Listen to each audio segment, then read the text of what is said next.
What does that sound, you ask? From the #1 station, you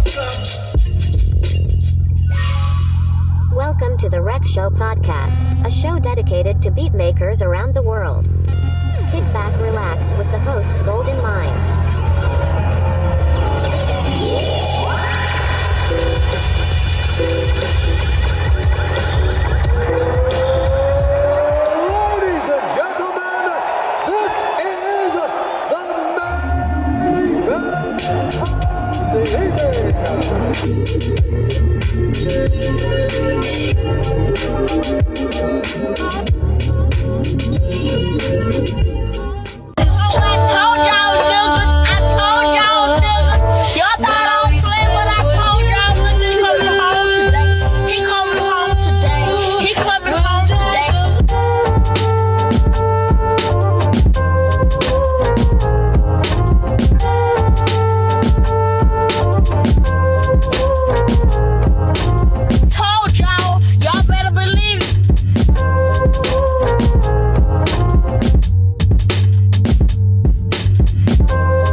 I don't like people trying to bully anybody and talking craziness. So my thing was like, yo, come holler at me. You could DM me. This is not a problem. You come to, I'm sure you come to LA. It ain't that hard. It ain't that hard. But I'm telling you, if I hurt this dude, I'm not gonna be proud of it, and I'm not gonna be bragging on it. It's like, there's part of me that's like, would feel, come on, man. Like, I see what his illness is, like, he needs help. But I think he's going to need a lot more help than that in life. I think he's his biggest enemy. And I'm not his problem. He's his biggest problem. Yo, what's going on, everybody? David Gldnmnd Hicks here. Welcome back to another episode of the Rec Show podcast. This is going to be episode number 67. Yeah, man. Last week we had Young Link on the show. So I need y'all to check that out. But this week is a special episode. We have somebody that I'm like losing my mind over right now. Nervous as shit right now too, but yo, I'm gonna get through it. Yo, we got a pioneer in the beat scene, someone who's been holding it down for like a long time, still giving jewels, inspiring generations of beat makers and music producers from around the world. Not just, you know what I mean, in his local community, but he's reaching different areas of the world, all around the world, man. Someone known as the Slap Master, and as soon as I gave that up, I know y'all going to flip out, man. So, hailing from Los Angeles by way of Watts, California, he's a beat maker, collaborator, teacher, mentor, pioneer, the one and only Dibia. Yo, welcome Dibia to the show. What's going on, man? What up, G, man? Yeah. Finally, man. Yeah. We had a mission. Yo. We get it working. Finally, man. Finally, yo. This is every week I say, yo, I hope everybody's counting their blessings and not their problems. Because yesterday it could have been mad like stress. And I was stressed out. I was like, yo, man, I hope I'm not wasting this man's time, yo. And then today it worked. So hey, man, this is a blessing, yo. Yeah, man. Thanks for having me. And appreciate everything you do, man. Yeah, it's an honor, man. So, yo, everybody knows like beats, knows music. They should like know who you are. But just for my audience that may not know who you are, which that'd be a slap in their face, like they need to slap themselves right now. Just for the beatheads and the internets, can you introduce yourself? You know, where you're from, you know, what your name means, and then, you know, how your name was even created, and then how long you've been making beats. Word. Yeah, I go by the name of Dibia. I'm from Watts originally, but I'm residing in Sacramento since 2010. And the origin of my name is from, I used to watch a lot of WWF in the 80s. So Ted DiBiase, yeah. $1 Million Man. But originally I had another name, Diabolic, and they used to call me DB for short. So once I started rhyming, I stopped rhyming in 2005 and just wanted to do beats full time. I kind of kept the DB part, and then I just added the DiBiase, and it was like a little flair to it. But on the production tip, that's how that came about. Yo, did you put the $ in as the S, or did somebody else? That was how the $1 Million Man spelled, but I don't really put the $ in it no more. It's okay. Yeah, man. It's optional, I guess. All right, I got you. So, yeah, man. I did my research. You know, I mean, I listened to like Super Duty Tough Work. They did an interview with you, man, and that interview was like super informative. I did it. You did an interview with Bedroom Beethoven's as well. You did an interview with like Audius. And I'm pissed at Super Duty Tough Work because every single question that he asked you, man, is the one I wanted to ask you. But I had to flip my questions right now. So shout out to him, man. He did his thing, yo. That interview, I was listening to it today again. Mad jewels in it. Blueprint, man. Yeah, Blueprint, man. They do an amazing job over there at Super Duty Tough Work. So if y'all into podcasts, man, especially music podcasts, go ahead and subscribe to Super Duty Tough Work and Bedroom Beethoven's as well. Yeah. But we know, like, you and your friends at Washington High School, right? Washington High School is where you graduated from? Yeah. Okay, so Washington, Washington High School. You did showcases, like Good Life. We know they were your exposures to music, but when did you know like it was time to let the internets or let the people in your local area hear your beats and your flips and stuff? With the production, yeah, it was probably like 2005 when I started entering beat battles and stuff, where you had to make beats on the spot. We would bring our MPCs, like the Naja Head, he was in it as well. Wow, Naja Head. Wow. Yeah, he was going by NA at the time. But yeah, he's OG as well, man.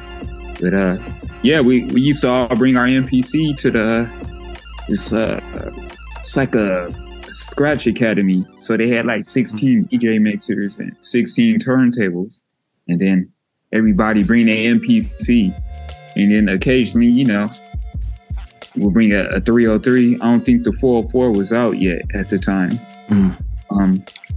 Yeah, so they pick a record and everybody flipped the same record. And then I think Buddha Monk won a few times. The other homie won a couple of times, and then I won like 2.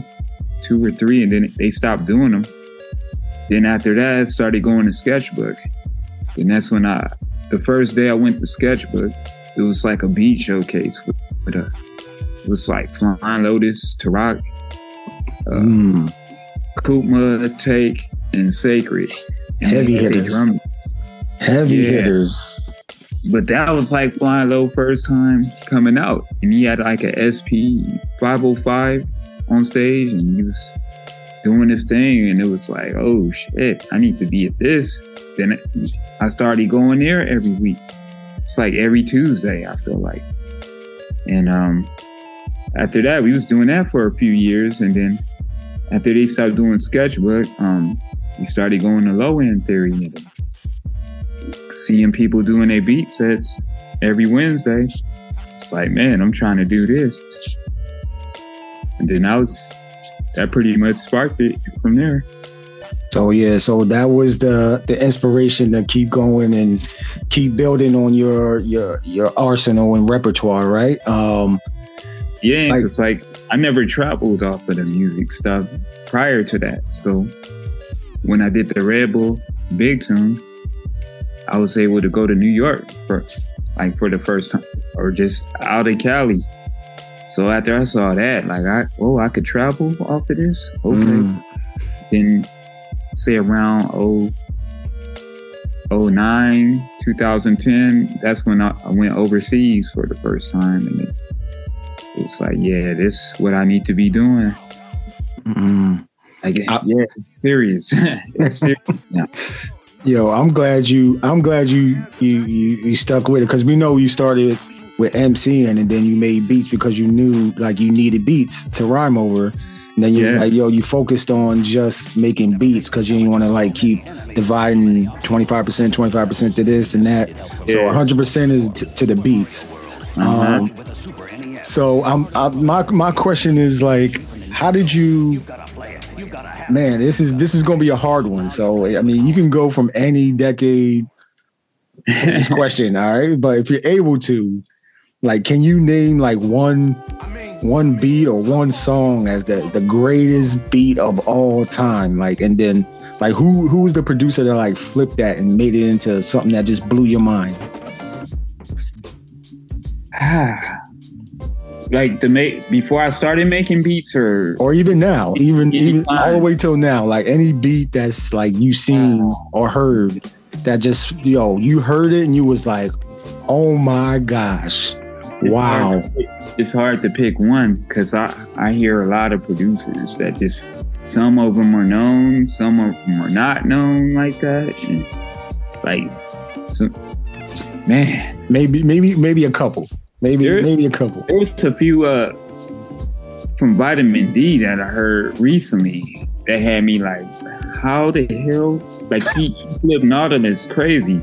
And then I was at Shoe's crib and he was playing me a bunch of Gldnmnd stuff, and it's on his Bandcamp. So it's like, but when I heard it, I was like, what is he doing? Like he was doing a lot of layering. He was like mismatching songs, and it was like, yeah, that was crazy. So Gldnmnd, some Dilla song. It's hard to pick one Dilla beat. It is hard. It is hard. Yeah. Like some shit from some of them unreleased beat tapes, and sometimes it might be a simple loop, but it just be so hypnotic. It's like, God dang. It's like I could listen to this for hours. And man.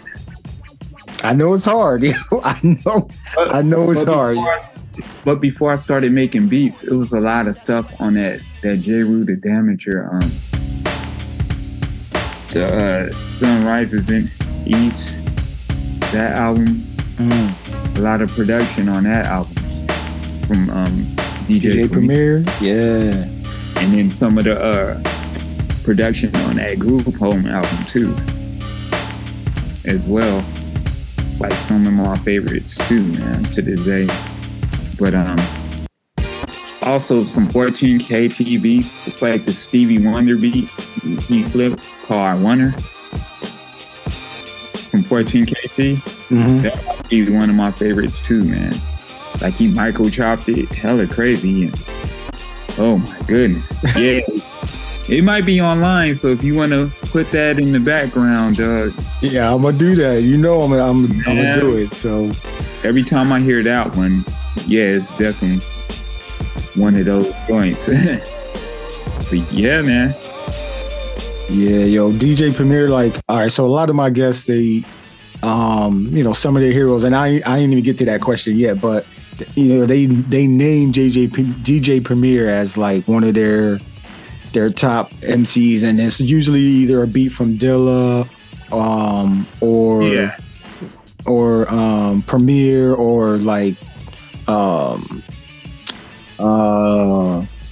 you know, like Pete Rock, RZA, like a lot of these people have kids. They have kids that they don't even know about, like, right? Because yo, like, they just influence so many people from so many different walks of life around the world. Like, the impact is crazy. I feel like your music is doing that as well, because we see you, you know, linking with different ages of people, of music producers, beat makers, still doing your thing, still giving jewels, man. Yo, I don't think you understand like your impact as well, man. So I just wanted to give you your flowers while I can, yo, because this opportunity, I didn't even know it was gonna come up, but yo, I gotta give you your flowers, man. Yo, like you one of them top ones, man.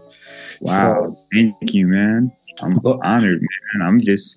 I'm trying to keep up, man. I'm trying to hang in there, dog. Like, hang in there. These kids is getting crazier, brother. Like, man, like, you know, that little kid that reconstructed the Kaytranada beat. He's like 7 or something. Oh, the kid that be on Logic. Yeah, man. Yeah, I seen that, man. He's getting younger and younger, and it's like, man. Man, yo, like your daughter's gonna be up there too, man, because I know you teaching her. You teaching her. She saw that video. She's like, oh snap, he knows about Kaytranada too. She got the ear, man. Ever since she was in the womb, her mom played all the samples from Baker's Dozen. She used to, yeah. So that album was pretty much like she executive produced that, her and her mama. Man, that's wow, yo. See, look, these are first things y'all probably, my listeners didn't even know. They probably think, yo, you did all of the work, you did put it all in, but they don't know the background story of that Fat Beats Baker's Dozen album, which I'm gonna ask you. I wanted to ask you about that also, but I'm just kind of going in order, because that Fat Beats Baker's Dozen touches a lot of different beat makers in music. But let me ask you this question before I get to that one. Normally I ask my guests, like, can you like recommend some, you know, must see, must read, must listen to content? Because as they're learning about music and theory and machines, different, you know, dolls and stuff like that, like these books, these documentaries, these YouTube tutorials, podcasts and stuff like that, they kind of help open up the vision, open up their minds to approaching music differently. Can you recommend anything like that to my listeners? Like you were kind of the Super Duty Tough Work is a good podcast to listen to for artists. Mm-hmm. Like they give a lot of advice on more than making beats, just how to, you know, approach social media, marketing sometimes, just having like a schedule, how to get out of beat slumps or writer's block, whatever. Like they kind of cover all those topics, so that's a good listen. My nephew Lowkey, he has a YouTube channel that's pretty good, informative tutorials on how to use different softwares like Serato Studio and Ableton, a few 404 tutorials. But and even something with theory on the keys. That's something I need to learn. Like, hold on, Jaxie. Yeah, yeah. But as far as books, I'm just reading the Gldnmnd book right now. Mm-hmm. It's like kind of mandatory, you know. But I don't really have too many books as for advice right now. But if there's one movie, right, one movie or documentary that you would have, you know, beat makers listen to or watch rather, oh man, what would it be?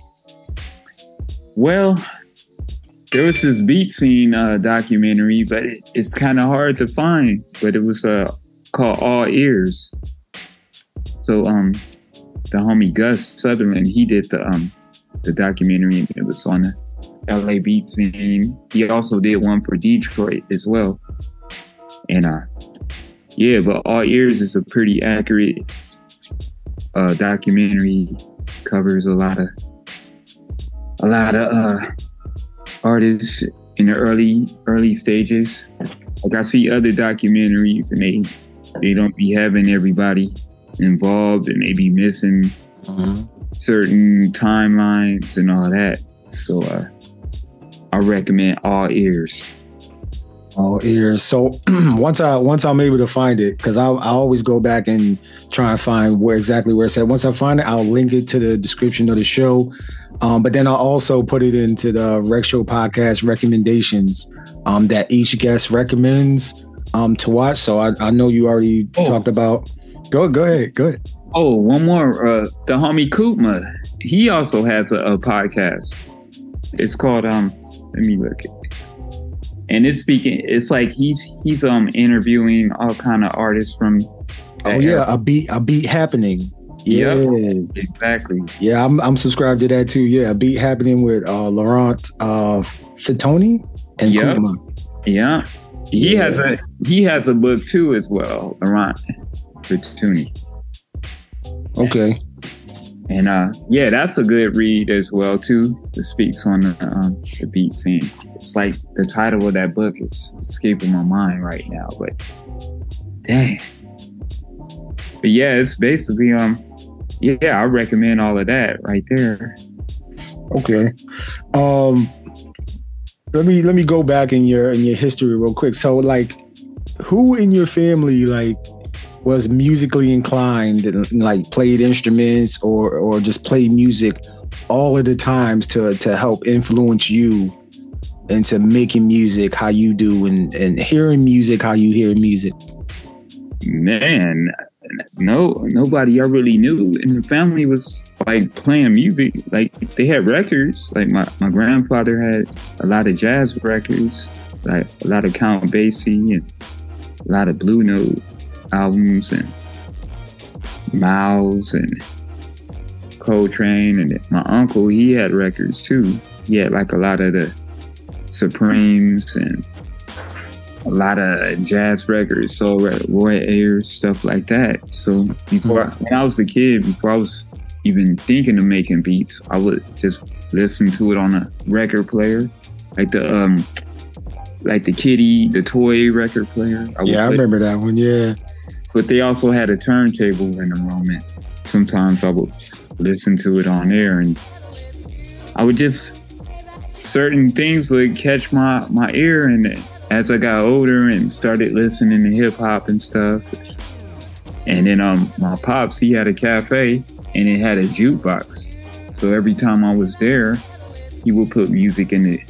Like they had a selection of different kind of music in the jukebox, and it was a little bit of hip hop in there because sometimes a lot of rappers would eat at this cafe, like Eazy, Ice Cube, Above the Law. Wow. So they would give them like 45s and autograph them, and like so I would listen to that kind of early. I'm like in elementary school and but hearing that stuff early, and then like playing video games, certain music would catch my ear, and I would just like listen to it like it was regular music.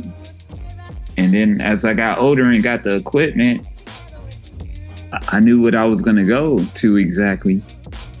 And then I started hearing those songs that would gravitate to me being flipped like by Pete Rock, Ninth, Dilla, all that stuff. So I'm like, oh snap, they had some heat before I knew it was heat. Then eventually started digging for records on my own, but I had something to start off with, and then I'll also look at the the track listing and records telling me what they sampled, certain artists, and I would go to the record store with that as a reference. So it's like I kind of had a reference already. That was pretty much it, but nobody was like playing like instruments around me. Like probably the first person to play instruments is my nephew, Lowkey. First one that got crazy on the keys. Yeah, he's nice on the keys, man. Yo, I'll be watching his YouTube videos. Yeah, man. Yo.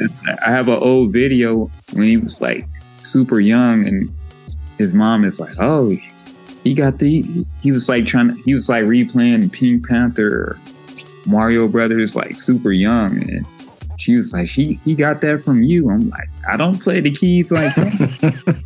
I don't know. So he probably the first one, I think, out the family, but I don't know anybody. But there was a piano in the living room, and my mom took piano lessons, but she said she never really stuck with it. But yeah, man.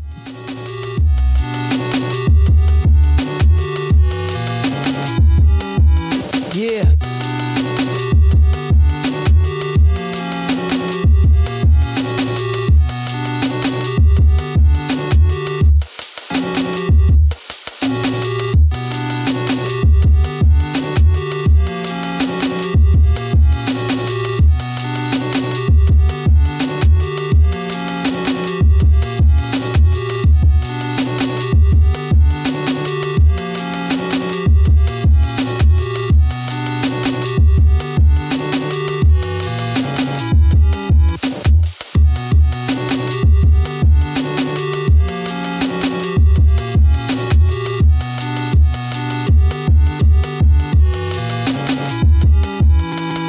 Nintendo Entertainment System. Your parents help you hook it up. The Legend of Zelda sold separately. We got my 40, homie. I don't have nothing. Yeah, you got something.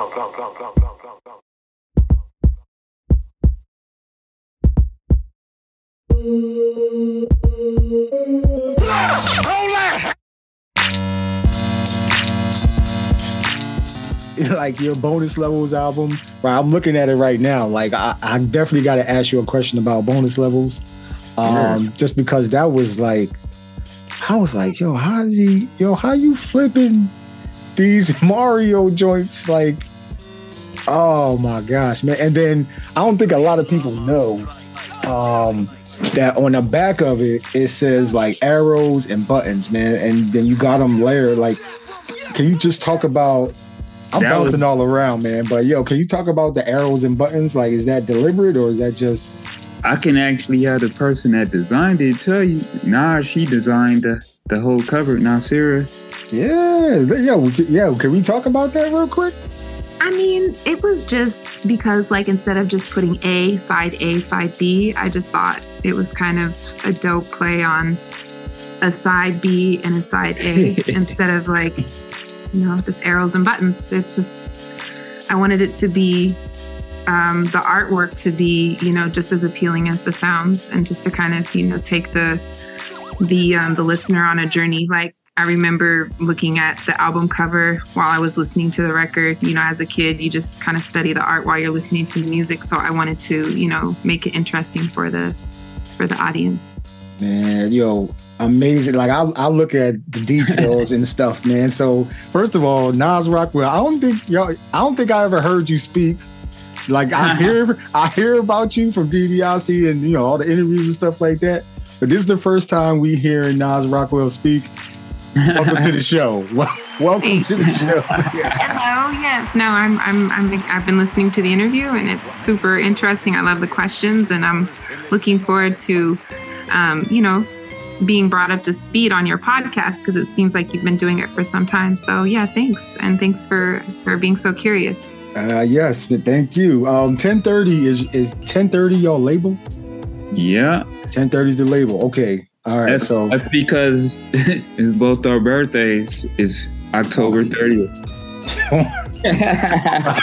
Wow. So this is your birthday month. Wow. Yeah. Look at that. Yeah. Yo. Okay. So I got another question for you and for you, DB and Nas. You and Nas Rockwell, like y'all building something crazy right now, like, and like what is it like living with somebody, because you're artistic, she's artistic, she probably handles like the day-to-day stuff, you handle the beats and the networking and all that type of stuff. Like, what is it like? Who's more crazy about music, you or her? It's both equal, but she's an engineer going to.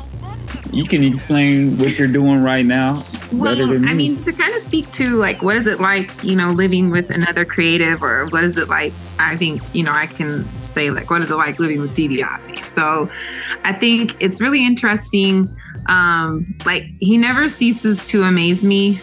In terms of like his ability to like not only innovate his style, but also like just learning new equipment and always pushing himself to, get outside of his comfort zone. So I think for me, just, being a designer and an engineer myself, and a producer and an artist, I think, I really, I feel like we feed off of each other's energy, like, and, for better or for worse too, like sometimes if we're both kind of in like a crazy creative manic state, like we can be real sensitive to our environment. And so sometimes we just need space. So yeah, I mean, it's, how it is. I don't know if you've ever lived with a creative, but I think there's, I think we are like, Voltron, like we kind of join forces, or like the Wonder Twins, where I think we, even though there's a lot, like we're a lot alike, I think we, in some ways we couldn't,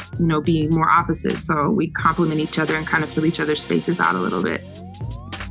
Nice. I always like, because I be hearing you talk about how you and her set up Supercard, and then y'all are doing she did the documentary too. Documentary for the SP404 day. Like, yo, I'm like, wow, like that's amazing stuff. Like that's legacy stuff that you can tell. I mean, your kids right now, but your grandkids, great grands, and everything like that. Like, that's amazing, man. Like that's, the beat scene owes a lot just to you two alone. So thank you. I'm gonna say thank you on behalf of the beat scene right now. Thank you, because I've never seen a Supercard in person. I wanted to, but I just wasn't able to. But from the videos that I've seen online and stuff like that, it looked amazing, man. You had stolen drums in there, like like Rosh G, man. R.I.P. Roz. R.I.P. Roz, man. Like, I was gonna say it takes a village, like I feel like there were so many people, pushing behind the scenes, like, I don't want to take up too much space, but yeah, I mean, too many people to name, and it took years. I mean, just, a little bit of, sort of backstory, like real quick. I mean, for anyone who's working on something they really truly love and feel passionate about, don't be discouraged, if after year 5 or 6, things still aren't clicking. I mean, just to give you a little insight, like it took us almost really like our entire relationship, really like, 10 years to sort of arrive to that. Many people don't know that. So never, never get discouraged. And if you truly feel that something in your heart is meant to be, and that you're supposed to manifest it, like, take a break, but don't stop, So yeah, that's just, it takes a village, and we're very blessed to have a community that supports us worldwide, and we feed off of that community's energy. energy too. I mean, it's kind of like we really did it for the community, and it's great to see now that these companies are opening their doors and giving these amazing artists the platform that they have deserved for all these years. So I just wanted to kind of speak on that. That's exactly the way I feel as far as like why I even started this podcast. Like it's so much talent in the world that I probably won't even be able to touch every single beat maker around the world, but the ones that I do, like they probably feel like, man, I'm trying to be on Instagram, I'm trying to be on Twitter, I'm trying to be on Twitch, probably not having people follow them and support the vision like they would want. But this is like a battery. I feel like this podcast is like a battery in their back to be like, yo, somebody listening, somebody paying attention in that same fashion. You know what I'm saying? So I don't want to I don't know if this is appropriate because it's all love. I want to make that very clear. Like it's all love. But a lot of these companies whose names shall be left out of the mix weren't even really fucking with us for years. So they couldn't see the vision. So, I mean, that again, it's like one of those things where if you have to love it first.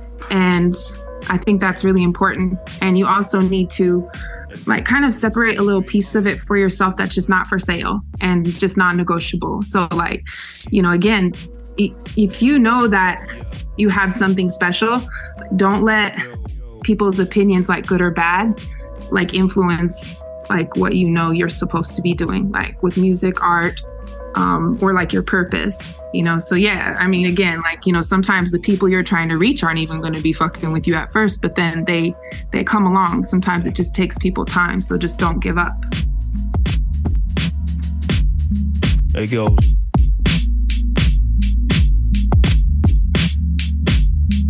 Check.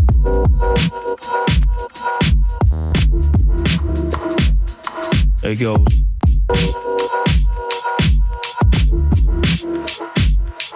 Check it.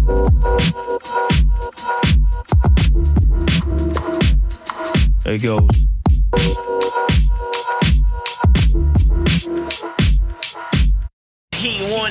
Wanna know something? Your kind should be locked up, baby boy. You wanna know something?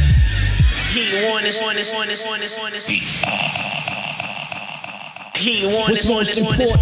Learn all the rules so you can break them. Heat warning, steam rising, teens rising, iron fire, flatline, power driver, bud, make the bud wiser. What up, Mr. Bus Driver? Take y'all to school again. She could have been a queen, but she rather be a baby mama. Where she at? You would think she made the kids without the all. Kids playing Glock, paper, scissors after dark. Spark your thoughts, big bang, lava cross. My bitch titties hang. Sometimes it never all came back. I got 50 grams, still I midi pad. Touch no stitch 50 grand saved up. Shifty mans with sticky hands get hit 50 many men. Get first class tickets to semi-land. You cap and crunch, ass splash, Canucks, slide, mighty ducks. Rappers change, we talking for them. All they say is tie me up. Paranoid, he asks his barber, what you mean line me up? Pimp name, slick back, rap bitches sign me up. Transform for dough, transpose, control, stop your show. Step into the site for Montreal Expo.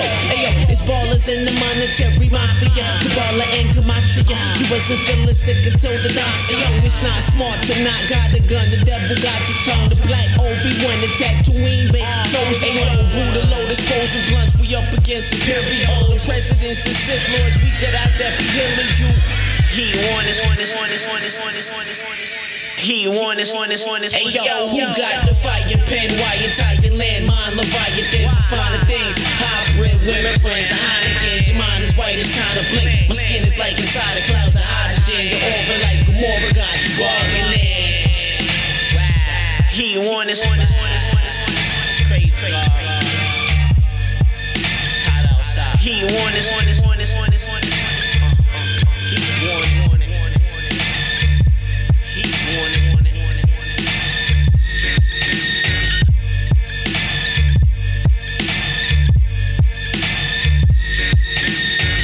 End.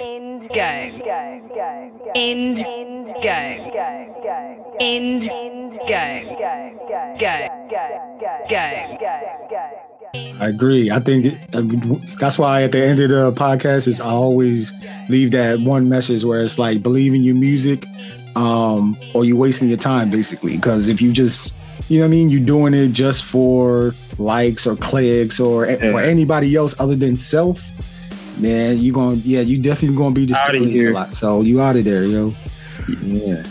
Nah, that's pretty much what she just said, man. Very, very elegantly, yo. So, okay, here's my next question. Like, what's one thing you wish you knew before you started on your own music creation journey? Man, just even making beats, I wish. Well, it was just tough to get information, like, to even start making beats for a while. So it was like a lot of knowledge wasn't accessible, especially if you didn't buy equipment from the store and it had no manual. So like a lot of people that was OGs and they will hoard certain information. So it's like, I didn't even know the MPC could sample for like a good 3 years because they didn't touch this. Because every studio I was going to was MIDI-ing their MPC to a keyboard. So I thought the MPC was the keyboard. Wow. So I went to this one dude's studio, like in, I think it was West Covina. Yeah. And he had a bunch of records inside of his garage. And then I saw him chopping up, and I was like, oh, snap. This is what DJ Premier was using to chop up the records. And I'm like, damn, I've been in like 3 or 4 studios near the crib, and I asked them this question. Can you chop samples? They all told me no. Wow. Wow. It wasn't like no internet to go, do your research and all that back then. So, yeah, man. Wow. Yo, information is the key, man. Like, I feel like, what you're doing right now, where you're like mentoring the younger generation and even people like myself, like no matter what age. And I'll tell you my age, I'm 42 years old, but you still like helping, you know what I'm saying?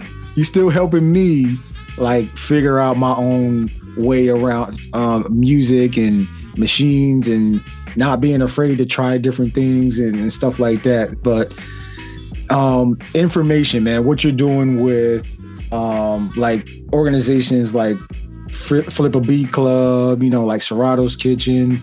You just did was it Blips and Beats? Yeah. Blips and Beats.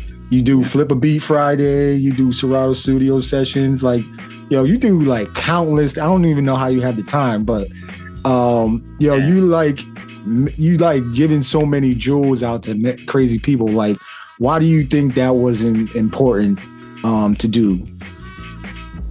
Well, man, if you're an OG, man, you're supposed to, lead by example. That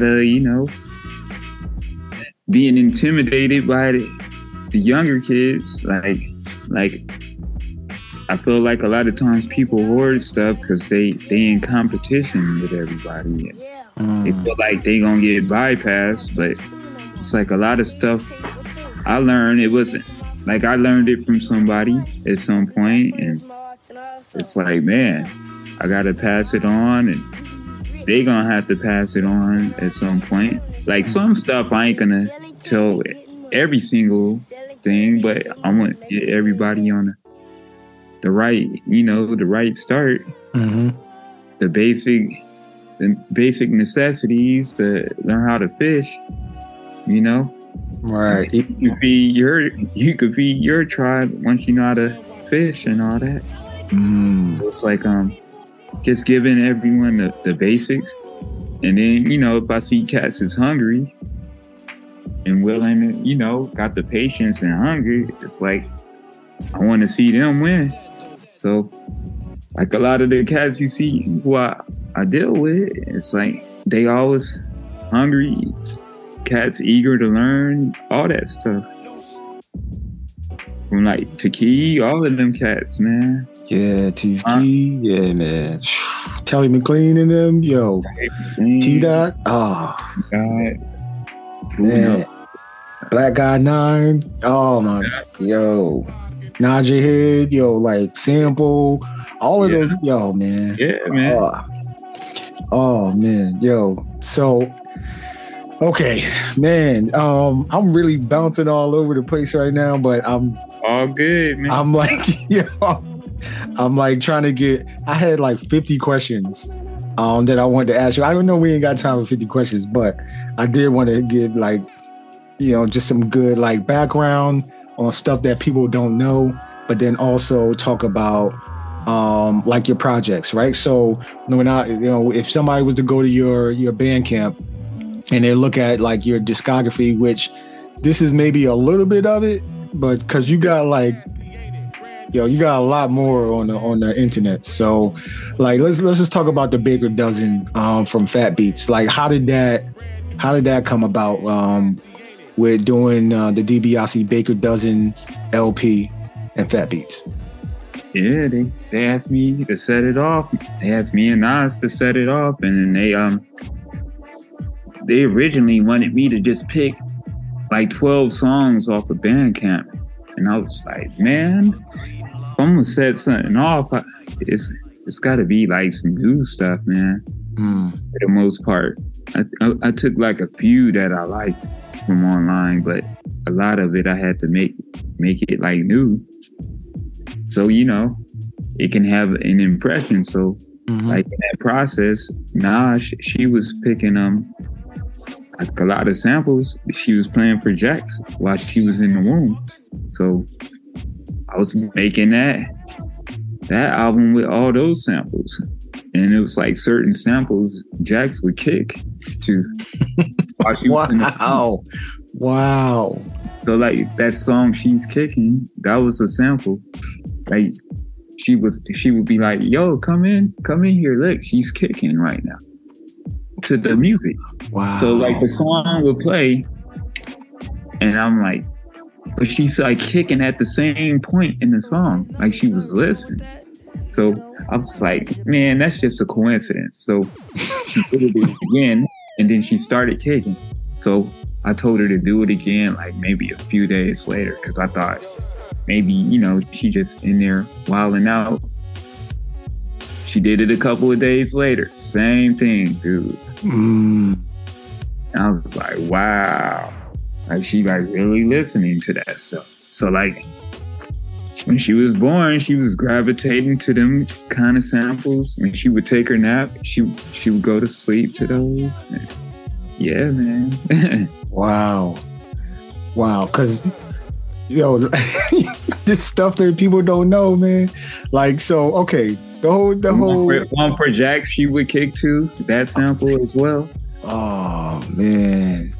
Yeah, one for Jax. Like if I could play it right now, I would, man. But yeah, I'm gonna put it in the background as we talking about this. Yo, because I got to. Like it just matched perfect. But yo, like so 13 tracks, Baker's Dozen, DiBiase, man. Like when did I buy this, man? I think I bought it. You figure it came out 2016, right? So you released it in 2016. Yep. She was born by that time. Yep. Oh, wow. Have I been on Bandcamp that long? Yeah, dang, it's been a while.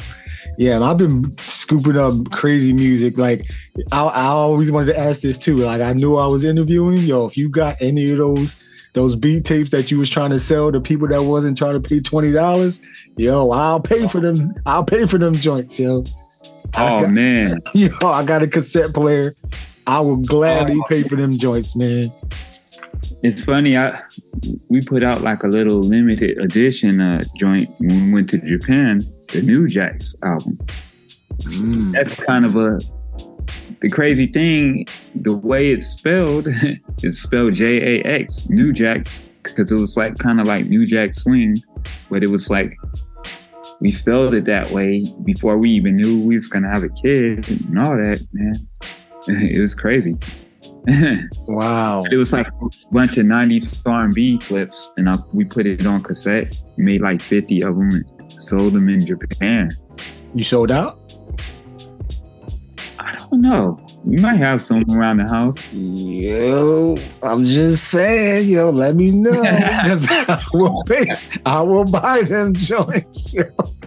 For real. Like, because I remember I remember your Red Bull joint where you were going up in that competition, and they did their whole documentary on you, doing beats in I think it was your mom's house. Yeah, yep. And then you were like, yo, Cass wasn't trying to pay $20 for beats. Oh yeah, the G Unit prices. Yeah. Oh man. Yeah. I was selling them on MySpace. It was like a player that had like 50 beats on there. It was a few cats that got some beats. And what the crazy thing, one of the beats from that batch was Beautiful Day, dog. You and I did. That shit ended up being played on MTV. Wow. Yo, was that your first placement? Yeah, somewhat. I think so. I probably had. I had stuff with Vast Air and Sadat X. Random stuff. But yeah, that was the first time something was on MTV like that, though.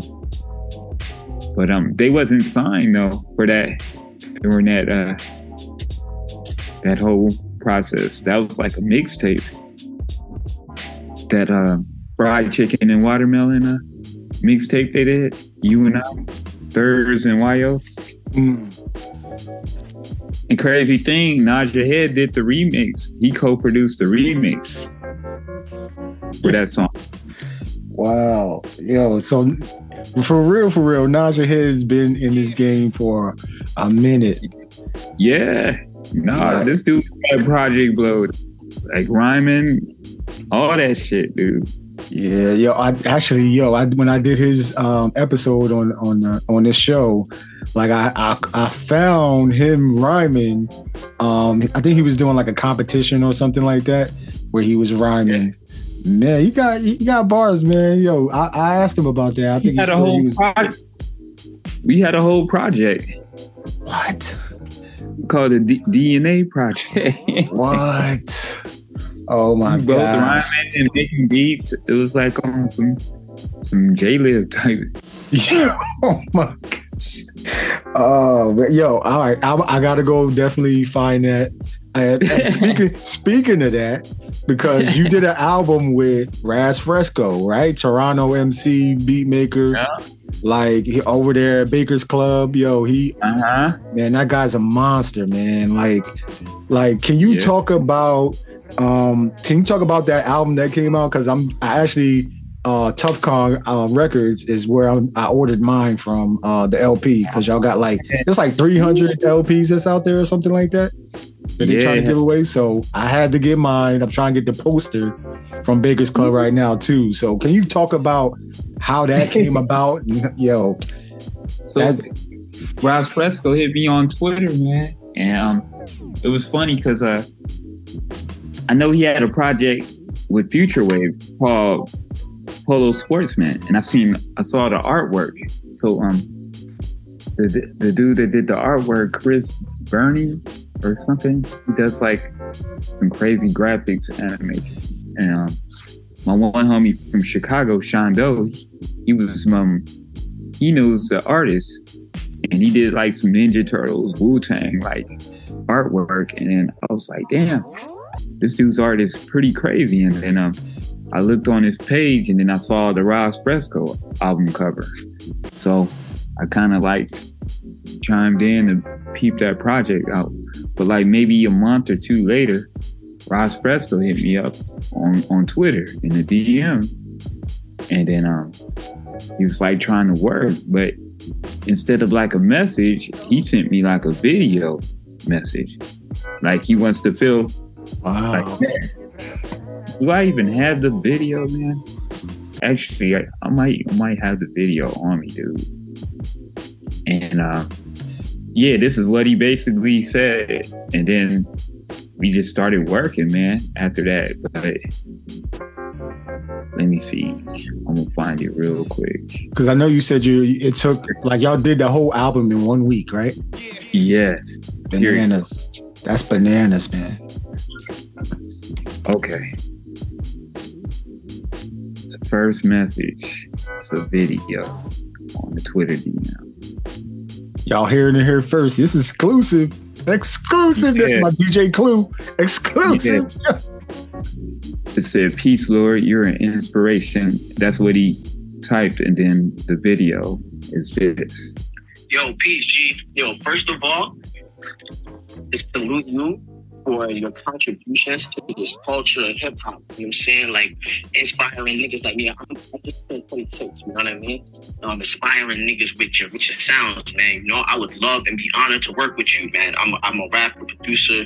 You know, I've been putting out a bunch of my own shit. I've also produced for like Raekwon, AZ, Tragedy, Gaddafi, Big Sean, B.O.B., Wale, Tyga, French Montana, Mac Miller.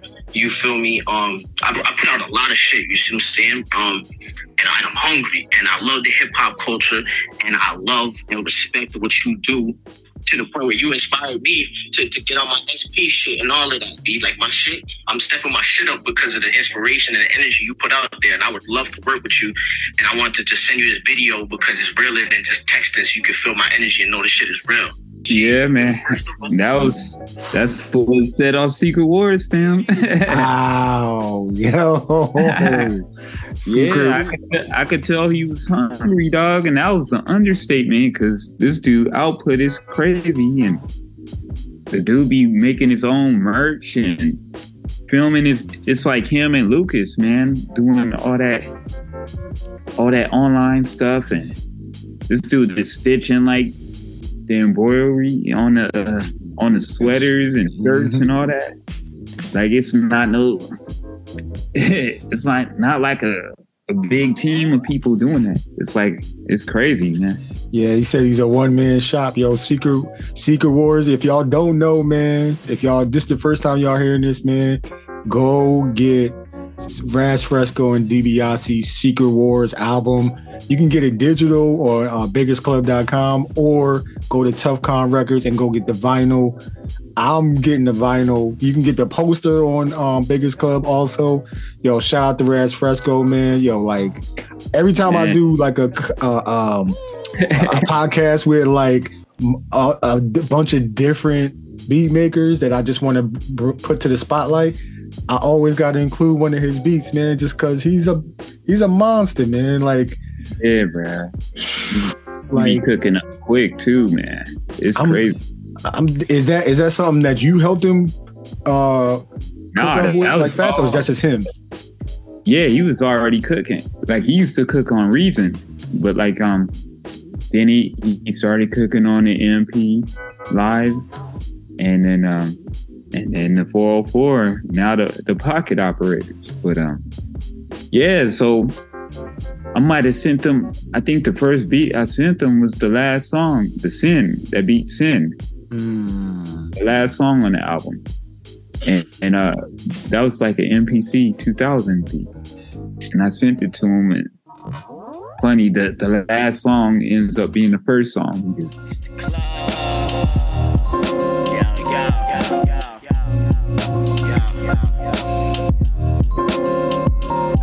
Yo, living in a world of sin, hidden is a world within. Strive to live away your life, not get caught up in the ways of men. Hey, yo, living in this world, it could drive a man crazy. That's why I got knowledge of self and build daily. Stay level-headed, doing shit ain't all gravy. We show improved jewels, cause we gotta teach the babies of the world. Play me, you might just play yourself. Save me, you got to save yourself. All the jewels that I dropped, that God gave you wealth. Even with your hands out, that God gave you help. Hey yo, growing to die, but dying to grow. The weed got my mind moving slow. I'm stuck in the time loop, deja vu. I've seen this before. Bloodstained floors, cocaine wars. Laws unequally enforced. Families divorced. Spirit electrical current short. Murder for sport. False news report. Baby abort. His last day free of court. No one left to hold down the fort. Pay your taxes, just fund the war. Rushing to become a corpse. Bullets made him somersault. Harder, you want the soft. Money, you want applause. Praying to a mystery God. Deep down, you know something off. Something off.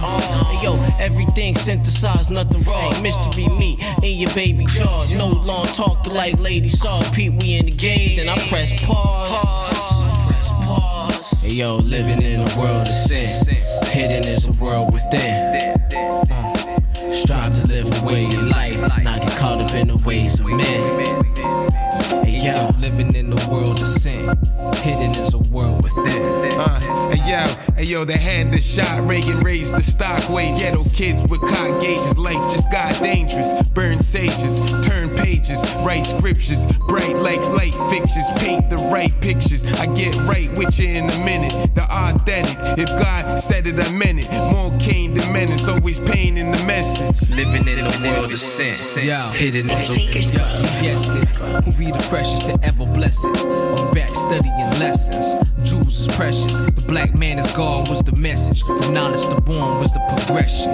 Now count your blessings. Herbal meditation, never stressing. The moment when you realize you great sets in. I assessed it about 7 times, then I addressed it. Civilized minds with rhymes digested. View things for what they truly are, not what they appear to be. This pair of sneaks here is rarely seen. Prepare to dream. A duplicate of me you'll never be. My name way heavy on the triple beam. Supply the drip, I got shit to deliver. That nigga 6 spinning shit, you know the pick of the litter. The bait guard rap flow like a river, it's everlasting. Master of ceremonies, crafting words with a passion. Growing to die, we're dying to grow. You got to save yourself. Yo, living in a world of sin. Hidden is a world within. Strive to live away your life, not get caught up in the ways of men. Hey yo, living in a world of sin. Hidden is a world within. Strive to live away your life, not get caught up in the ways of men. Caught up in the ways of men. Caught up in the ways of men. Caught up in the ways of men. Caught up in the ways of men. This planet is not big enough for all of us. My sentiments exactly.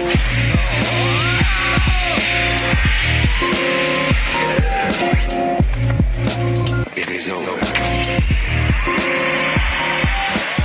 What happened? How did we get here? You have won. Good has triumphed over evil. You will all be returned to your rightful places on Earth, and you will retain no memory of this event. I needed to be sure that as a leader, you could handle the real task at hand. The real task? Come, your greatest challenge awaits.